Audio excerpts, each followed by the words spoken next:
بسم اللہ الرحمن الرحیم. ناظرین السلام علیکم. میں آپ کا میزبان صاحب شاکر. آج 29 دسمبر سال 2020 اور دن ہے جناب آج منگل کا. آج آپ سے گفتگو کرتے ہیں داخلی سیاست کے بارے میں. داخلی سیاست میں بھی ذرا کچھ تھوڑی سی بہت زیادہ تلخی پیدا ہو گئی ہے، اور تلخی مقتدر حلقوں میں بھی ہے، اور اس حد تک بڑھ گئی ہے کہ اب ذرا جو کیا کہنا چاہیے کہ ٹیمپرامنٹ جو ہے وہ جواب دے گیا ہے، اور اعصاب جو ہیں ان میں تھکاوٹ تو نہیں ہے لیکن غم و غصہ بہت زیادہ ہو گیا ہے.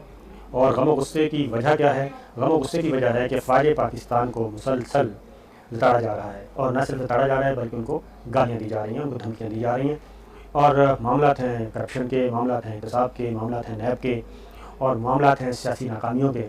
لیکن فوج سے یہ کہا جا رہا ہے کہ جناب آپ حکومت کا تختہ الٹ دیں، اور حکومت کا تختہ الٹنے میں ہماری مدد کریں، ہمارے کرپشن کے مقدمات بند کریں، اور نیب کو کہیں کہ جناب یہ احتساب اور یہ سارا کچھ سلسلہ ختم ہونا چاہیے. وزیر اعظم عمران خان کو کہیں کہ جناب ہم آپ کے ساتھ نہیں ہیں، اور یہ اس طرح کے مطالبات کیے جا رہے ہیں. جو مطالبات اس وقت کیے جا رہے ہیں اس میں دو فریق جو ہیں وہ بہت زیادہ کیا کہنا چاہیے، دیسی زبان میں کہوں گا وہ بدماشی پہ اترے ہوئے ہیں، وہ غنڈہ گردی پہ اترے ہوئے ہیں، اور زبان بھی ایسی ہی استعمال کی جا رہی ہے. اور سیکورٹی فورسز کے بارے میں اور ایک ڈسپلنڈ آرمی کے بارے میں اس طرح کی زبان استعمال کرنا کافی خطرناک نتائج آ سکتے ہیں. ایک چیز میں آپ کو بتا دوں کہ دو، ایک تو مریم صفدر صاحبہ، نواز شریف صاحب، مولانا فضل الرحمان صاحب، مولانا غفور حیدری صاحب، ان کے جو تازہ ترین بیانات آئے ہیں، اور تازہ ترین بیانات کے ذریعے جس طریقے سے عوام کو اکسایا جا رہا ہے، اور اپنے ووٹرز کو، سپورٹرز کو، پولیٹیکل ورکرز کو اکسایا جا رہا ہے، وہ بڑا خطرناک ہے. اور اس وقت سچویشن کس طرف جا رہی ہے؟ سچویشن اس وقت میک اور بریک کی طرف جا رہی ہے. اور میک اور بریک میں آپ کو معلوم ہے کہ پھر جو تگڑا ہے پھر وہی فوری طور پہ اسی کے کنٹرول میں ساری چیزیں جاتی ہیں. ماضی میں بھی اسی طریقے سے ماشاء اللہ لگے، اور اسی طریقے سے فوج کو مداخلت کرنا پڑی جب حالات پوائنٹ آف نو ریٹرن تک چلے جاتے ہیں.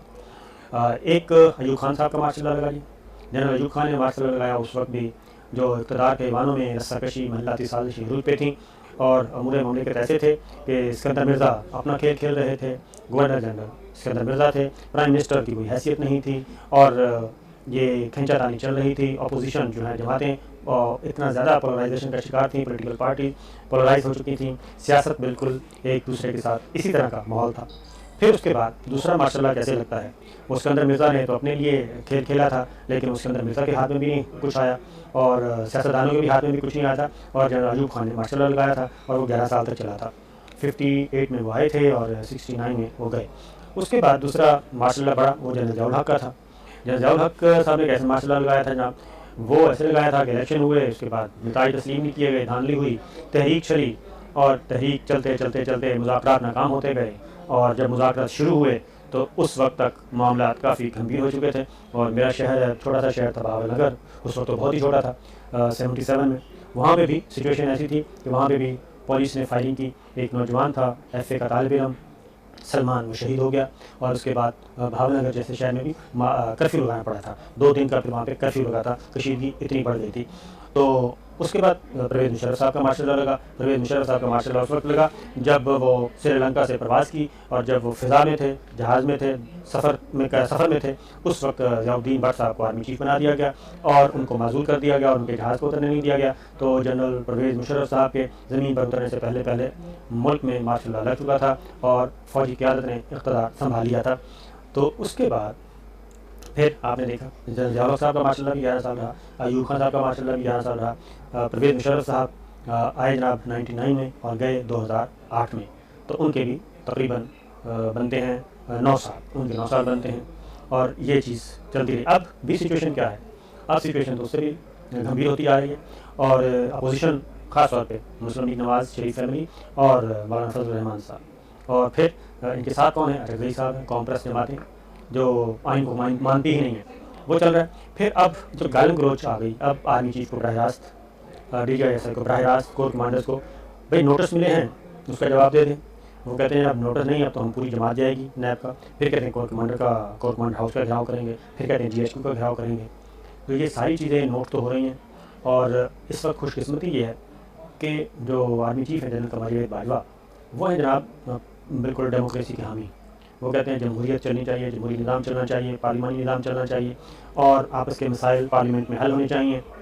وہی ہیں. ان کو آرمی چیف لگایا کیوں تھا نواز شریف صاحب نے؟ وہ بھی اس لیے لگایا تھا کہ جناب جب عمران خان کا دھرنا آیا تھا تو اس وقت یہ کور کمانڈر راولپنڈی تھے، اور یہ ان جرنیلوں میں ان کور کمانڈر میں شامل تھے جو بالکل فوج کو کہہ رہے تھے کہ آپ اس جھگڑے میں مت آئیں، آپ گورنمنٹ کو سپورٹ کریں اور جو بھی وقتی حکومت ہے اس کو سپورٹ کریں اور اپوزیشن کے ہاتھوں میں مت کھیلیں۔ تو اس وقت بھی army chief general Raheel Sharif تھے، ان کے جب مذاکرات ہوئے عمران خان کے ساتھ ملاقات ہوئی اور ڈاکٹر طاہر القادری صاحب سے ملاقات ہوئی تو انہوں نے صاف انکار کر دیا تھا کہ جناب فوج کا کوئی ارادہ نہیں ہے امور مملکت سنبھالنے کا، اس سے مائنس آ جائیں، نواز شریف وزیر اعظم کے استعفے کا بھی کوئی سوال نہیں ہے، اس سے نیچے آ جائیں، وہاں پہ ایشوز ہیں وہ ایڈریس کیے جائیں گے۔ وہ پھر ماڈل ٹاؤن کی FIR درج ہوئی اور پھر وہ الیکشن دھاندلی کا ایک کمیشن بنا سپریم کورٹ کے چیف جسٹس ناصر الملک صاحب کی سربراہی میں، وہ ہو گیا۔ اس کے بعد اب بھی army chief general Qamar Bajwa بڑے کلیئر ہیں، جب نواز شریف نے تقریر کی تھی گجرانوالہ والی تو اس وقت بہت زیادہ یکدم غصہ آیا تھا اور غصے میں کچھ بھی ہو سکتا تھا، مارشل لا بھی لگ سکتا تھا، لیکن اس وقت بھی بڑے تحمل سے ملٹری لیڈرشپ نے تحمل کا مظاہرہ کیا اور اس پہ کوئی ری ایکشن نہیں دیا اور اپنے آپ کو پالیٹکس سے دور رکھا۔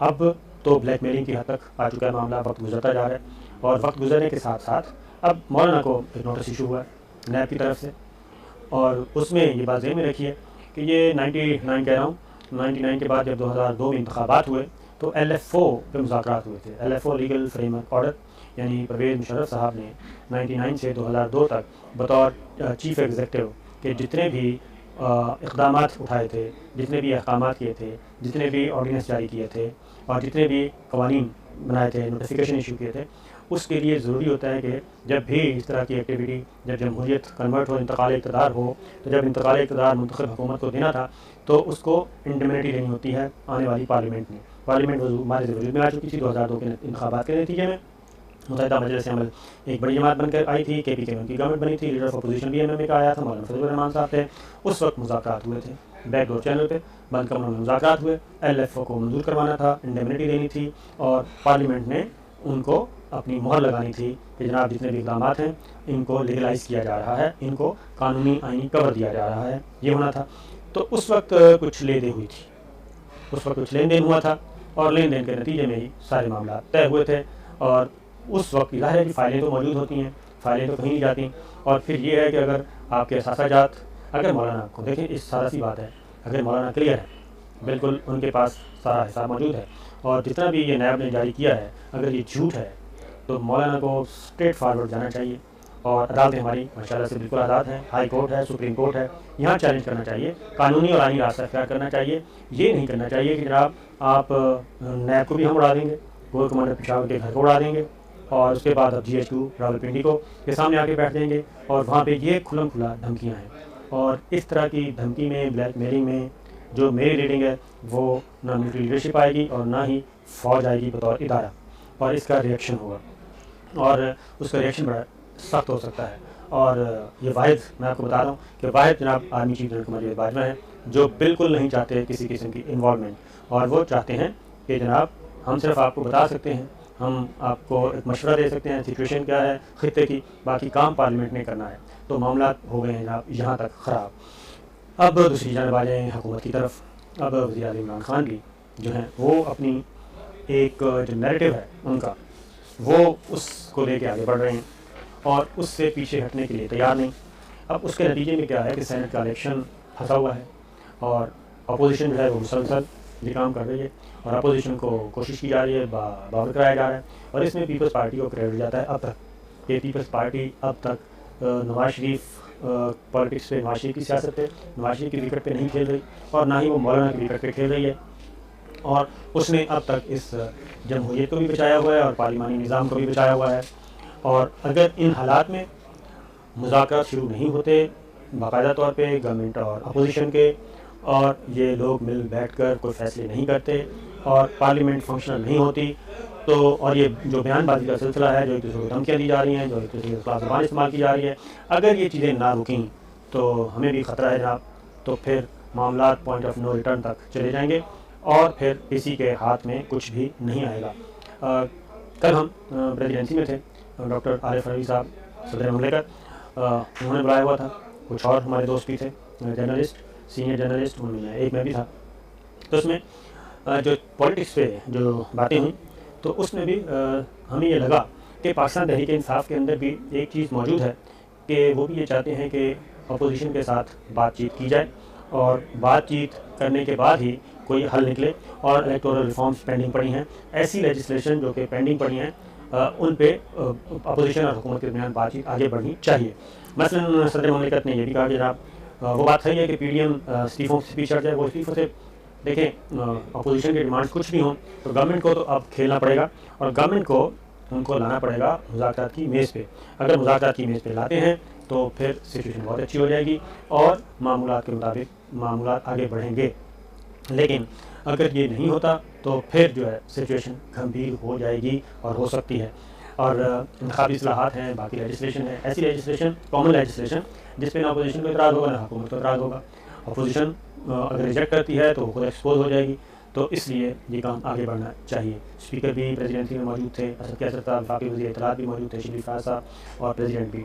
تو یہ جو چیزیں چل رہی ہیں تو معلوم ایسا ہوتا ہے جناب کہ اور خاص طور پہ میں آپ کو بتا دوں کہ ٹریک 2 جو ڈائلاگ ہے وہ بھی شروع ہو چکا ہے. محمد علی درانی صاحب شہباز شریف صاحب سے ملے اور اس کے بعد پھر ان کے پیغامات باہر پہنچا دیے گئے جہاں پہنچانے تھے.